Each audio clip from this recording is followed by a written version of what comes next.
Qatar ये कोशिश कर रहा था कि किसी तरीके से इसराइल और हमास के माबैन जंगबंदी करवा दी जाए और ऐसे में ये भी कोशिश की जा रही थी कि 6 अमरीकी कैदी जो हमास की कैद में हैं उन्हें छुड़ाया जाए। लेकिन यमन के हौसियों ने बाकायदा एक फुटेज जारी कर दी है। इसमें दिखाया गया है कि अमरीकी MQ-9 रैपर UAV को यमनी इलाकाई पानियों में मार गिराया जा रहा है। यानी यमन तो बाकायदा तौर पर अब इस जंग में कूद चुका है।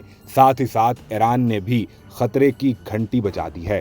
तर्जुमान ईरानी वजारत खारजा ने यह वाजे किया है कि अगर गजा में सहूनी हुकूमत के जराइम यूं ही जारी रहे तो इस तनाज़े का दायरा दूसरे मैदानों तक भी फैल जाएगा।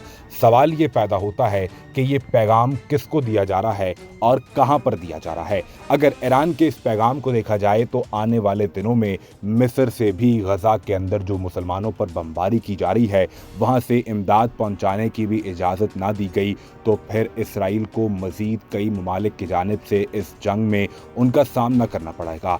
ऐसे में अमेरिका के लिए परेशानी की बात यह है कि पहले तो अमेरिका सिर्फ इसराइल को सपोर्ट फराहम कर रहा था, लेकिन एक तरफ से यमन हमलावर है, दूसरी जानिब से हिजबुल्लाह अटैक कर रहा है। हमास की पोजीशन इतनी स्ट्रांग है कि इसराइल ज़मीनी हमला करने में कई बार नाकाम हो चुका है।